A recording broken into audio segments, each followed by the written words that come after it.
Hello there, Mad Mike here, and welcome back to the channel. And today we're going to take a look at some comments that were made by director David Fincher. Now, most people that are familiar with film would know David Fincher from some of his, all-time accolades, stuff like Fight Club, which he elates to actually, and some of these quotes to an extent, as well as many, many, many other movies that were amazing. And he has some thoughts on Todd Phillips' Joker, and this is kind of blowing up right now because again, an extremely slow news cycle for a lot of these properties for the film industry in general, and drudging this up, I guess, is just kind of, I shouldn't say drudging this up because this is very recent, but this is something that's kind of, I don't agree with a lot of both the interpretation of his quotes as well as the some of what the quotes are themselves. So we're just going to kind of break this down and go through this. And there's two quotes here, and I'll try to go one by one. So the first quote, and again, this is Fincher. Nobody would have thought they had a shot at a giant hit with Joker had The Dark Knight not been as massive as it was. I don't think anyone would have looked at that material and thought, yeah, let's make Taxi Driver's Travis Bickle and the King of Comedy's Rupert Pupkin and conflate them, then trap him in a betrayal of the mentally ill and trot it out for $1 billion. There's a few things there. Now, he's relating that the reason why he believes that Joker did as well as it did is because of Christopher Nolan's The Dark Knight and Heath Ledger's portrayal of the Joker in that film. I don't necessarily think that is the case, but here's the thing, is that the Joker has always been a very popular character both in film and in comic books. He's definitely the biggest Batman villain that exists. He trumps out pretty much every single other one. And he's never really changed in the extent of he's never really become he's never really become a different character. Let's put this. He's always been a crazy psychopath that kills people, and he always has this weird obsession with Batman. That really has never changed. And he's basically a psychopath. Now, the thing is that when you look at what The Dark Knight did, is The Dark Knight brought in the Joker, and this was a Joker that hadn't been seen by film audiences before. A lot of film audiences were more used to stuff from maybe the Jack Nicholson version from 1989, from the original Batman film, or even further back, going back to I think it was Cesar Romero was the one who was playing Joker back in the Adam West days. And then on top of that, you also had Mark Hamill's Joker, which was on the animated show, and that was another one that was very prominent. So you had the Joker from pretty much from 89 all the way up until today, basically, has had some form of a presence in media, whether that be television or animated television, live action television, films, comic books. He's always had a very large presence, really, since that first Batman movie. So if you want to credit anybody with it, even though The Dark Knight is a lot more recent, I would credit Nicholson with it, because Nicholson was really the one that kind of gave Ledger some advice on the role, and Nicholson was also the first one to kind of go out in front of people on stage and portray this character in a live action format and try and take that character seriously, as opposed to the 66 Batman, which was kind of, campy and jokey. Joker didn't kill people in that, or at least not very often, or not that we saw on screen. But I think it's a little much to say that The Dark Knight is the reason why Joker did as well as it did. I think that it did have something to do with it. But here's the other thing, is that you saw a very paradigm shift in Batman from the Schumacher and Burton films all the way to the Nolan films. The Nolan films were far more grounded. The Nolan films definitely took a more serious tone than definitely more serious than the Schumacher films, and somewhat more serious than the Tim Burton films, even though those films were relatively dark on their own. But the Dark Knight kind of did that. But the thing is that I think really a lot of the reason why Heath Ledger's Joker was so prolific when that happened was because a lot of it was because he died, and then on top of that, he won the posthumous Oscar after that, which I think he was only the second actor to ever do that. But if you hadn't had that Oscar win and he hadn't died, I don't think you would have had as big of an impact especially because of that performance. And I know I'm not in the minority on this, but I'm in the minority when it comes to a lot of the people I talk to. But I love Heath Ledger's Joker. I think he's probably one of the best ones. I would put Phoenix up there with him as well. And there's a few others that I would put around that same area, like Nicholson as well. But there's a whole lot going on there, but I don't think you can specifically say it was because of The Dark Knight. I think it's more the changing tone of the Batman franchise, which Nolan did start with his Dark Knight trilogy. But I think the fact that that's been carried forward now, and you have films like The Batman, and you have Ben Affleck in the DCEU, that kind of gritty, dark, semi-realistic world that Nolan kind of started has just been carried on by other people. So I would say that because studios have chosen to continue and carry it on, that's really more the reason why Joker did as well as it did. But the other thing is, I think he's perfectly right on the idea that nobody expected this film to make $1 billion. Nobody, not even the studio expected that. They probably expected, two to 300 million. I would say it had a $55 million budget, which again, it made over $1 billion. That profit margin is fucking ridiculous. It's also the highest grossing R-rated film in history.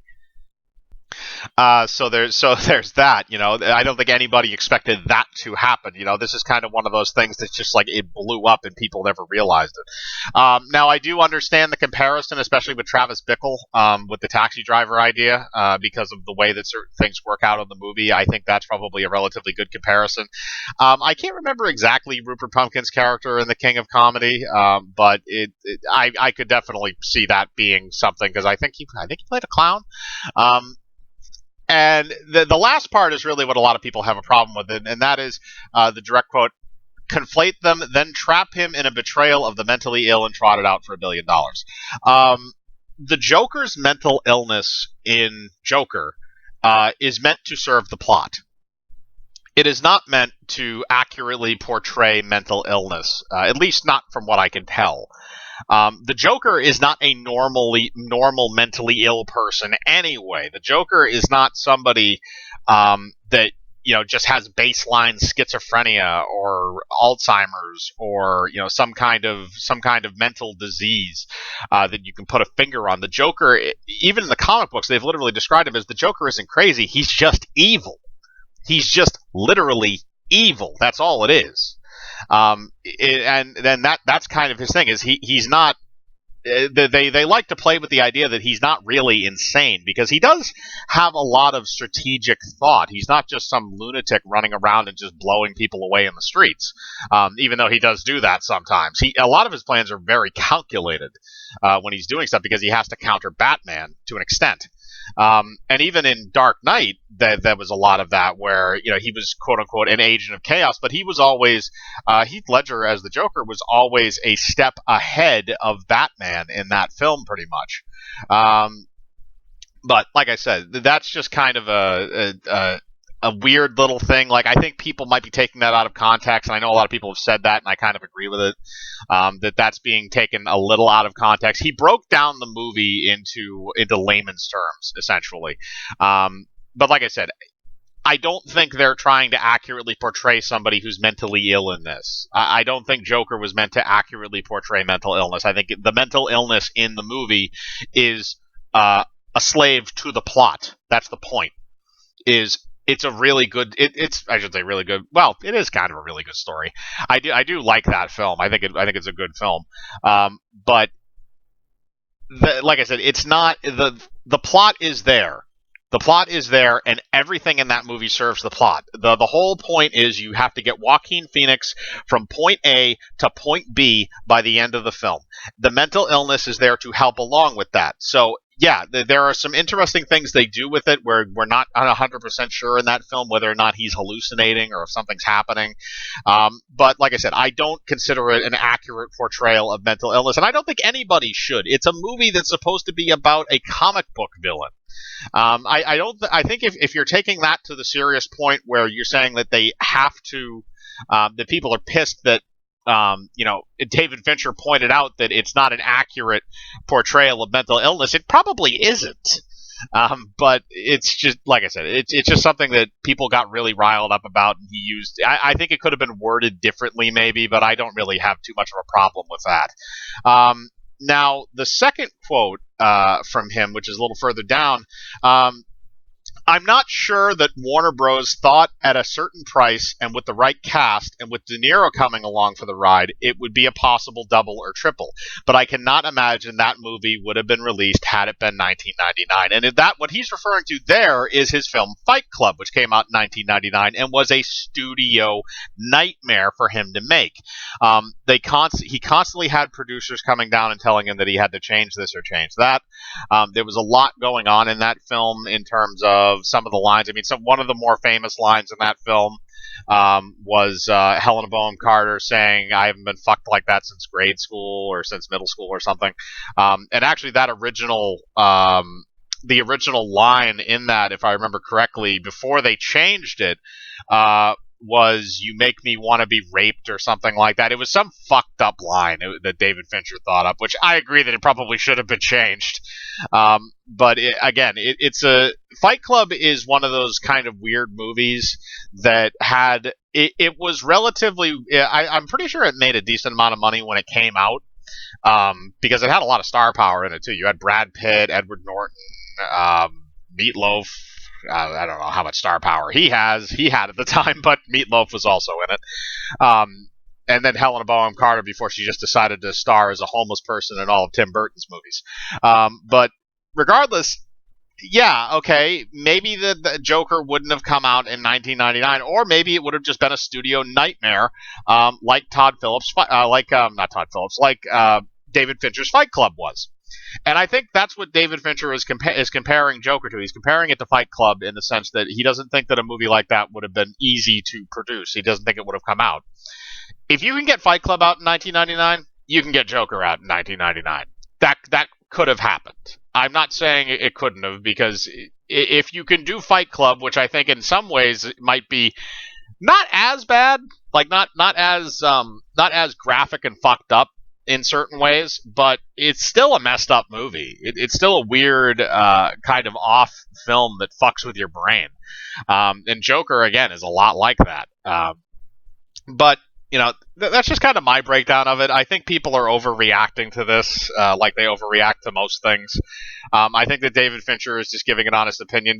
I have a funny feeling this whole thing is going to wind up turning into a similar situation to the Scorsese Marvel thing, where there's going to be people siding with Fincher and there's going to be people siding with Todd Phillips and Warner Brothers and Phoenix and the Joker film, and then they're just going to clash on Twitter, and all of these news outlets are going to go through this whole cycle, and they're going to perpetuate it and drag it on because the news cycle is fucking stagnant. But like I said, that's just my opinion. I want to know what yours is. What do you think of David Fincher's comments? Do you think that he's right about Joker being a success simply because of Nolan's films? Do you think he's right about the Joker not being able to be made in '99? Do you think that film would never have gotten made? Like I said, put your thoughts in the comments below. As usual, I like to read them. Hit the bell for notifications, hit the like button, subscribe, and remember, I live my life free of compromise. Do you?